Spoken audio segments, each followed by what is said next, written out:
Hello everyone and welcome back to my YouTube channel. Today I have a new Christmas card to share with you featuring the newly released Santa's Little Helper digital stamp by Rachelle Anne Miller.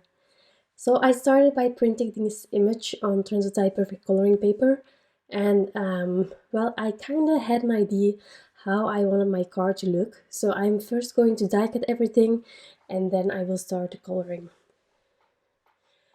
So for this card, I took the basic rectangles by Mama Elephant, one of my basic dies, just to have this A2 sized panel.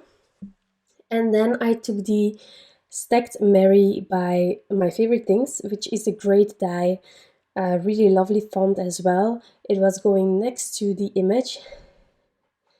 And now I'm just going to remove everything. So the layout that I wanted is working. Really happy about that.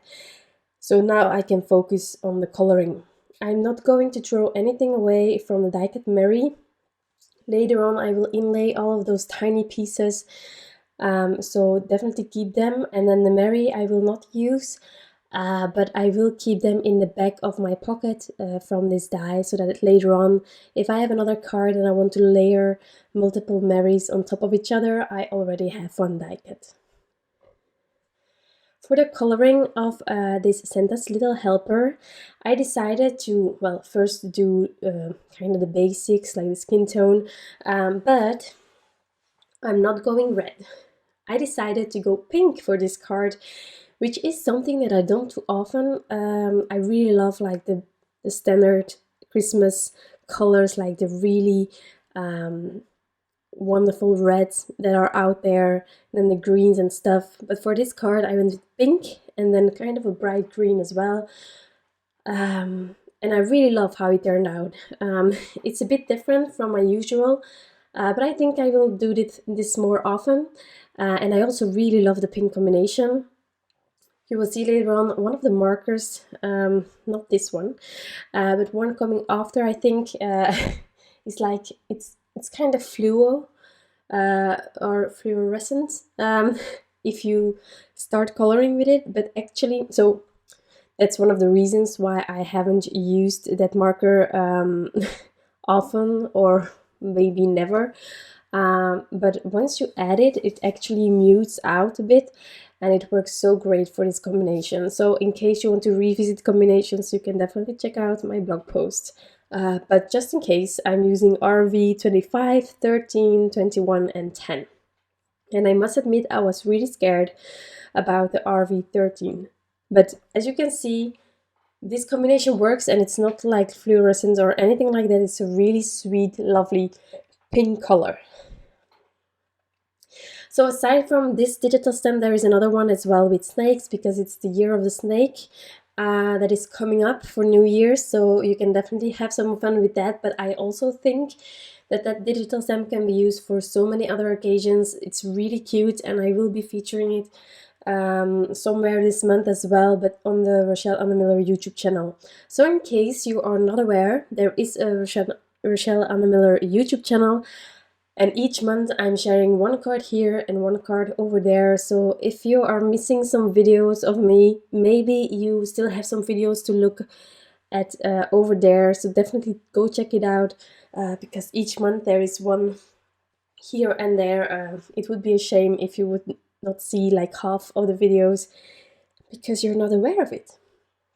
So hair, I already said it, my little girl has brown hair, dark brown, and I'm trying to mimic it every time.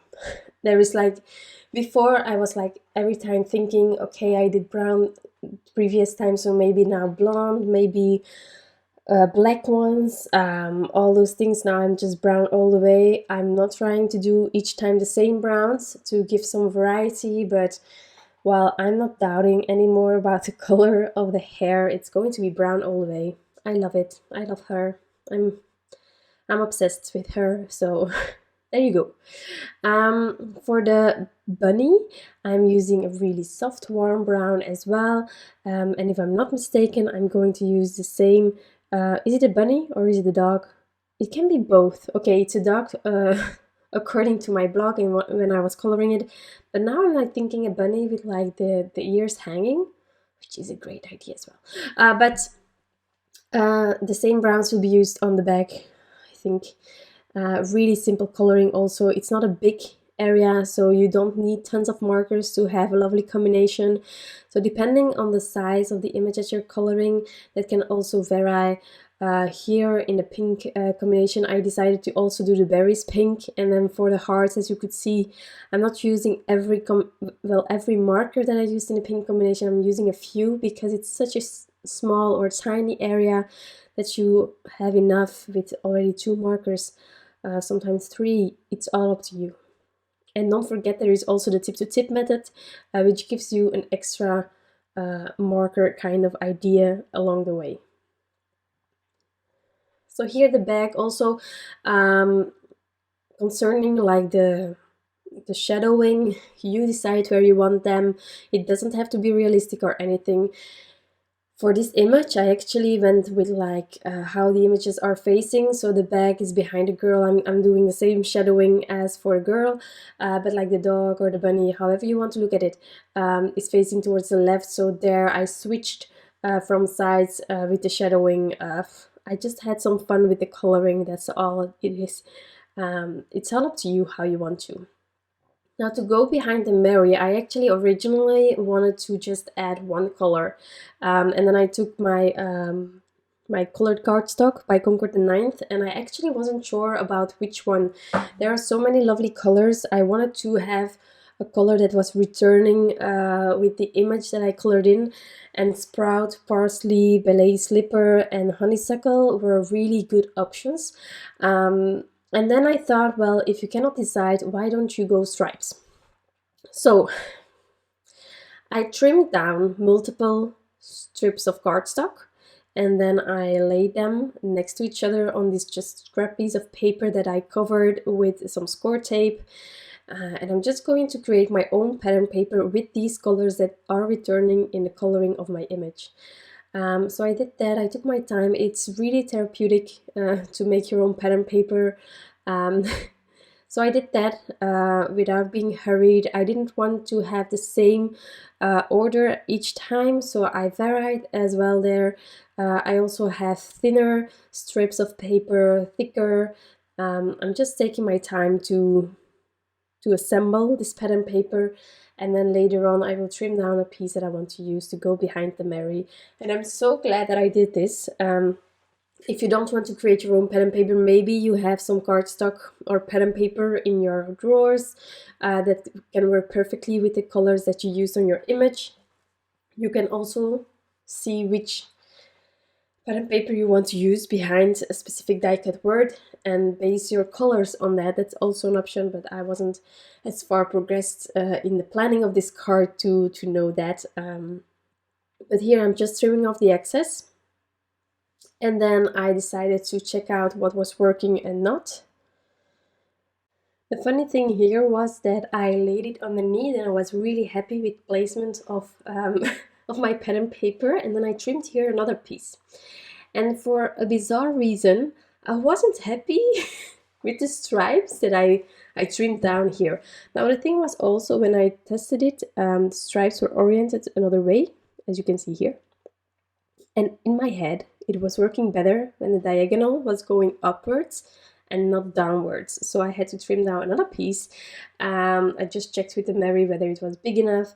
And this one was working, but I think it's really easy for me to recreate this card because I have 2 other pieces ready to go, pattern papers to go behind. Now I don't like repetition and repeating myself, so I don't think that I will make this card twice again, but it could be an option. And if you are lacking time, which is something that I do, but I don't like repeating myself, but if you're lacking time to create certain cards, like Christmas cards or birthday cards, this way of creating cards is really, really handy. And you can do assembly line if you want to first start coloring, take the printed images along the way wherever you're going, to color it in the meantime, and then later on you can easily assemble the card when you're back home. It's something that you definitely can do, and it can help you save some time, or really help you with getting some cards ready to send out. Okay, so here I'm just scoring my card base, which is something really simple to do. Once that's done, I am going to adhere the panel on top, and then we will add some final details to this card to make it a bit more interesting even.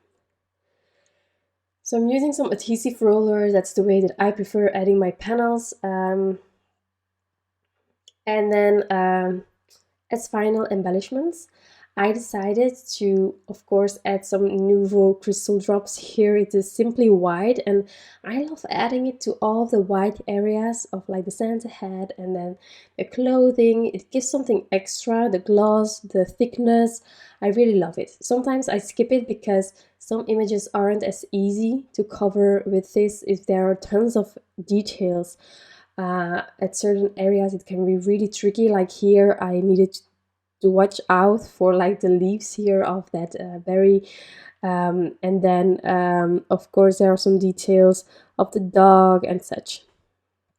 But just take your time, take a needle close by to fix maybe some mistakes or to go in those tiny areas. And then I'm also going to add some glossy accents. Those I'm going to add to the hearts. And then my card actually is finished. It's a really simple card, but I love how it turned out. I love this image. It's so stunning.